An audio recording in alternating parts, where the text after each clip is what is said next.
All right. So let's dive into something I think you've probably been wanting to crack for a while. Yeah, How to learn English maybe a little faster, a right. little easier. You're not alone in this. It is one of the most sought-after skills globally. For sure. And lucky for you, we're not just skimming the surface today. No, no. We've got this incredible 20,000-word document Wow. that's just bursting with strategies and insights. That's a lot of words. Yeah, it's like having a personal language coach in document form. What's really neat about this document is that it doesn't just offer these like quick fixes or empty promises. Right. It really dives deep into the science behind language acquisition Yeah. and provides a realistic and evidence-based approach to maximizing your learning. Exactly. It really sets the stage for sustainable learning, not just like cramming vocabulary for a week and then forgetting it all. Totally. It even digs into the difference between how children naturally pick up languages Oh, versus how we as adults tend to learn. Yeah. Why is that so important? Well, think about it. Kids don't sit down with textbooks and grammar rules. right. They absorb language through constant exposure and interaction. Right. And this document highlights how we can tap into those same principles, even as adults. That's where the idea of immersion comes in, right? Yeah. I was so fascinated by how the document emphasizes surrounding yourself with the language Yes. as much as possible. It's like creating a mini English-speaking world around you. Precisely. And it goes beyond just passively listening or reading. Okay. The document suggests actively engaging with the language, Okay. like even thinking in English. Yeah. Even if it's just for like short periods. That sounds like a mental workout. It is. Flexing those language muscles. For sure. But before we get ahead of ourselves, Yeah. let's rewind to the basics a little bit. Okay. The document doesn't sugarcoat things. It gets real about the importance of mindset and motivation. Right. It's not just about finding the right method. It's about understanding why you're learning and what will keep you going. Absolutely. It challenges you to define what faster and easier really mean Yeah. for you. Right. Is it about having basic conversations? Is it about acing an exam? Yeah. Is it about understanding movies without subtitles? Right. Having a clear goal is like setting your GPS for language success. They love that analogy. Yeah. So we've got our destination in mind. Yeah. What about the actual learning strategies? Yeah. The document is packed with them. It is. Let's start with vocabulary. I mean, words are the building blocks of any language, right? Absolutely. Yeah. And the document offers some brilliant techniques. Like what? For instance, spaced repetition, Okay. which is based on the science of how our brains form memories. It's not just about cramming words. Right. It's about strategically reviewing them over time to make sure they stick. This is like planting seeds Yeah. and nurturing them so they grow into strong, healthy vocabulary trees. I like that. I'm already feeling more confident about tackling those long word lists. And don't underestimate the power of mnemonics. Oh, yeah. Remember our conversation about the French word for butterfly? Creating those vivid, even silly connections can make words unforgettable. Oh, yeah. It's like attaching a little memory hook to each word. Yeah. But the document stresses that it's not just about memorizing isolated words. Right. It's about learning them in context. Exactly. Reading articles, watching movies, listening to podcasts. Yeah. These all provide rich context that help you grasp the nuances of word usage. And what's really interesting is that the document suggests using techniques like intensive reading, Okay. where you really dissect a text, Yeah. and extensive reading, Okay. where you focus on volume and enjoyment. So basically find that balance between digging deep and just getting lost in the language. Totally. I can get behind that. Now, grammar is something that often trips people up. Yes, but the document offers a refreshing perspective. It moves away from rote memorization and instead focuses on understanding the underlying patterns of the language. For Right. example, the basic subject-verb-object structure of English sentences. Right. Once you grasp those core patterns, the rules start to make more sense. It's like cracking a code. It is. Suddenly, all those seemingly random grammar rules start falling into place. They do. Speaking of codes, how does the document approach the sometimes daunting task of mastering pronunciation? It encourages you to delve into phonetics. Okay. But don't worry, we're not talking about dry academic jargon. Right. Think of it as learning the sounds of the English language, like a musician learns the notes on an instrument. The document even introduces the International Phonetic Alphabet, Yeah. the IPA. I have to admit, IPA always intimidated me a little. Yeah. But now that you put it that way, it sounds almost musical. And the beauty of it is that once you understand the IPA, you can decode the pronunciation of any English word, even if you've never seen it before. Okay, I'm starting to see the light here. Good. So we've got phonetics. Yeah. But what about actually practicing pronunciation? What does the document suggest? It emphasizes techniques like shadowing, which is basically mimicking native speakers as closely as possible. It's like having a personal pronunciation coach right in your ear. That sounds incredibly helpful. It is. But also a little terrifying. I can just imagine myself trying to keep up with a rapid-fire speaker. It's about training your mouth to produce those sounds naturally. Yeah. And remember, even native speakers have regional accents and variations in pronunciation. That's a good point. It's about finding your own voice within the language. And let's be honest, everyone has those sounds they struggle with. Oh, for sure. I still remember when I first started learning English, I could not wrap my tongue around the sound. Oh, I yeah. felt like I was constantly spitting on people. It's a common one. Yeah. And the document emphasizes seeking feedback to refine your accent. Okay. It could be from a teacher, a language partner, or even recording yourself and listening back critically. The key is to be open to constructive criticism. All right, we've covered a lot of ground already, from vocabulary and grammar to pronunciation. Like how? But we all know that learning a language goes beyond just mastering the technical aspects. It's Right. about being able to understand and communicate effectively. Absolutely. And that's where listening and reading comprehension come into play, which we'll explore in the next part of our deep dive. Stay tuned, folks, because we're just getting warmed up. So you're working on your pronunciation, Yeah. you're getting comfortable with grammar, and you're building up your vocabulary. Right, But how do you actually start to understand English? right. Especially when you're bombarded with rapid-fire speech or complex texts. That's the million-dollar question. Yeah. And the document doesn't shy away from it. No, it doesn't. It dedicates a whole section to listening and reading comprehension, Right. which, let's face it, can be a real struggle, It can. especially in the beginning. For sure. I remember when I first started listening to English podcasts. Yeah. It felt like everyone was speaking in code. It's a common experience. Yeah. But the document offers some really effective strategies for decoding that code. Okay, great. For listening comprehension, it emphasizes the importance of active listening. Okay. It's not just about passively hearing the words. Right. It's about actively engaging with the audio, Okay. paying attention to intonation, pausing to reflect, and even repeating phrases to yourself. So it's like turning on your mental detective skills. Yeah. Searching for clues and piecing together the meaning. Yeah. That makes a lot of sense. Exactly. What about finding good listening resources? The document mentions a variety of options. It encourages you to diversify your listening diet. Podcasts are fantastic, of course. Right. But it also suggests things like news broadcasts, audiobooks, even TED Talks. Oh, wow. The key is to find materials that are both engaging and relevant to your interests. I love that. It's like creating your own personalized English language radio station. But how do you choose the right difficulty level? I mean, jumping into a complex scientific lecture might not be the best starting point. That's where the document's recommendation of graded readers comes in. Okay. These are books specifically designed for language learners, Right. with different levels of difficulty, vocabulary, and grammar. It's a great way to gradually challenge yourself as your skills grow. It's like having training wheels for your reading comprehension. Yeah. Speaking of reading, the document seems to make a distinction between extensive and intensive reading. It does. Can you explain that a bit more? Sure, extensive reading is all about volume and enjoyment. Okay. It's about picking up a novel, a magazine, or even a blog post, Yeah. and just getting lost in the story or the information. Right. It's a fantastic way to expand your vocabulary, improve your reading fluency, and just generally immerse yourself in the language. I'm all for that. Curling up with a good book is one of my favorite ways to relax. Me too.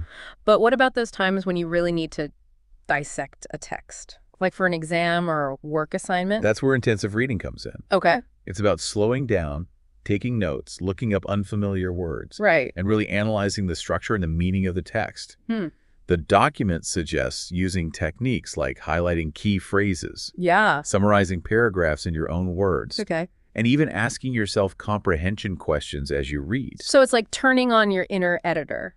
It is. Scrutinizing every sentence and making sure you truly understand it. That sounds like it requires a lot of focus and effort. It does. Right. But the document reminds you that both extensive and intensive reading are valuable tools in your language learning arsenal. Yeah. It's about finding the right balance for your needs and your goals. Okay, we've tackled listening and reading. We have. But what about the flip side, producing language yourself? Right. That's where writing and speaking skills come in. I know a lot of learners, myself included, struggle with putting those words out there, whether it's on paper or in conversation.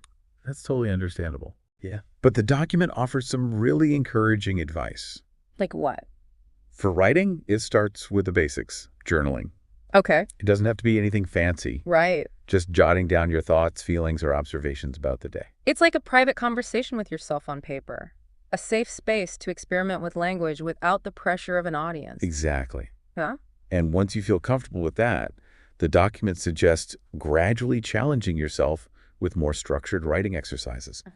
It recommends things like essay writing to practice argumentation and grammar, and creative writing to let your imagination run wild and explore different styles. I love that I've always been a fan of creative writing. It's like giving your inner storyteller a voice.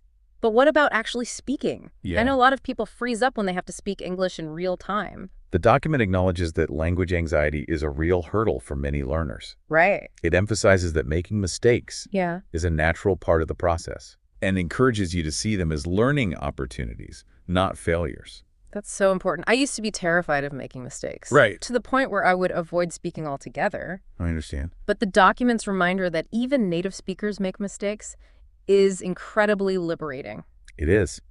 And it highlights the importance of finding supportive language partners or tutors who can provide constructive feedback and encouragement. There are also tons of online language exchange programs and communities Oh, wow. where you can connect with people from all over the world and practice your speaking skills in a safe and welcoming environment. That's fantastic. It's like having a global network of language buddies cheering you on. It is. But what about those times when you don't have a partner to practice with? Right. The document mentions something about talking to yourself in English. It does. Now, before you start worrying about your sanity, let me explain. Okay. It's not about having full-blown conversations with yourself in public. Right. It's more about using those moments alone, Yeah. whether you're cooking, showering, or commuting, Okay. to practice speaking out loud. You can describe what you're doing, narrate your thoughts, or even rehearse conversations you might have later. So it's like turning your inner monologue into an outer dialogue. Yeah. I can see how that would help build confidence and fluency. It's all about making the most of those little moments throughout the day. Absolutely. And speaking of making the most of resources, the document dives into the exciting world of technology and how it can supercharge your learning. Oh yeah, this is where things get really interesting. It is. I'm eager to hear what the document has to say about harnessing the power of technology for language learning. Well, get ready for a digital adventure, because we're about to explore a whole universe of apps, online courses, and resources that can transform your learning experience. But before we dive into that, let's take a quick pause. We'll be back in a jiffy to continue our deep dive into this fascinating document. Okay, so we're back. We are? And ready to explore the final frontier Yes. of this language learning odyssey technology. I'm practically buzzing with excitement because, let's face it, we live in a digital age. You do. And there is a whole universe of apps, online courses, and Yeah. resources out there that can really turbocharge our learning. Absolutely. So I'm curious, what are some of the standout tech tools that the document recommends? It highlights a wide range of options, from language learning apps like Duolingo and Babbel Oh, yeah. to online courses offered by universities and institutions around the world. Okay. It even mentions the power of YouTube, which is a treasure trove of free language lessons, pronunciation guides, Yeah. and cultural insights. I've dabbled in a few language learning apps myself. Yeah, And I have to admit, some of them are incredibly addictive. they are. It's like turning language learning into a game. For sure. But I can also see how it could be overwhelming with so many choices out there. Right. Does the document offer any guidance on navigating this digital landscape? It does. It cautions against falling into the trap of information overload. Trying to juggle multiple apps and platforms can actually hinder your progress. It's about finding the tools that align with your learning style, Yeah. your goals, and your budget. Okay. For example, if you're a visual learner, You might benefit from apps that incorporate lots of images and videos. Right. If you thrive on structure, a well-organized online course might be a better fit. That makes a lot of sense. It's about being selective and choosing quality over quantity. Totally. But even with the best tech tools, Yeah, sometimes motivation can dwindle, it happens. or we hit those frustrating plateaus where it feels like we're not making any progress. Right. Does the document offer any advice for navigating those challenging moments? It absolutely does. Okay. It emphasizes the importance of setting smart goals, specific, measurable, achievable, relevant, and time-bound. Yeah. Having those clear milestones can keep you motivated and on track. I love that. Yeah. It's so easy to get caught up in the "I'm not there yet" mentality. Yeah. And forget to acknowledge how far we've come. Totally. Sometimes just looking back and seeing how much you've learned can be a huge motivator. And the document reminds us that plateaus are a natural part of the learning process. Right. It's like climbing a mountain. Uh-huh. There will be moments when you need to pause, Right. catch your breath, Yeah. and reassess your approach. Mm. It doesn't mean you're failing. Right. It just means you need to adjust your strategy. That's such a powerful analogy. It's a reminder that language learning is a journey, not a race. Exactly. There will be ups and downs, twists and turns, Yeah, but the important thing is to keep moving forward. for sure. But let's be honest, some aspects of language learning can be downright intimidating, especially for those of us who are a bit, shall we say, perfectionistic. Right. I know I used to be terrified of making mistakes, Yeah. to the point where I would avoid speaking English altogether. I understand. Does the document offer any advice for overcoming that fear? It does. It encourages you to embrace mistakes as valuable learning opportunities. Think of it this way. Yeah. Every time you make a mistake, you're actually getting closer to fluency. Mm. You're identifying those areas where you need to improve and strengthening those neural pathways in your brain. That's such a positive way to reframe mistakes. It is. It takes the pressure off perfection Yeah. and allows us to focus on progress instead. Absolutely. But what about those times when life gets in the way and we struggle to find time for language learning? Yeah. I know a lot of people juggle busy schedules, work commitments, and family responsibilities. Right. Does the document offer any tips for fitting language learning into a jam-packed life? It suggests breaking down your study sessions into smaller, more manageable chunks. Okay. Even 15 minutes here and there can make a difference over time. It also encourages you to integrate English into your daily routine as much as possible. Okay. Listen to podcasts while you commute, Yeah. watch English language movies with subtitles, or even change the language settings on your phone. It's all about finding those little pockets of time Yeah, and turning them into language learning opportunities.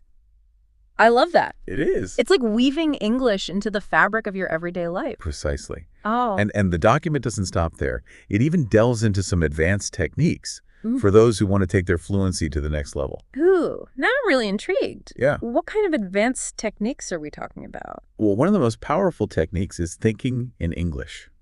It's about training your brain to process information and form thoughts directly in the target language Okay. without translating back and forth in your head. That sounds like true fluency. It is. But I imagine it takes a lot of conscious effort and practice to reach that level. It does. But the document offers some helpful strategies, Such as? like talking to yourself in English, narrating your actions as you go about your day, or even keeping a journal in English. Right. The key is to create as many opportunities as possible to think in the language. And I imagine cultural immersion plays a role as well. Absolutely. The document emphasizes the importance of understanding the customs, values, and humor of English-speaking cultures.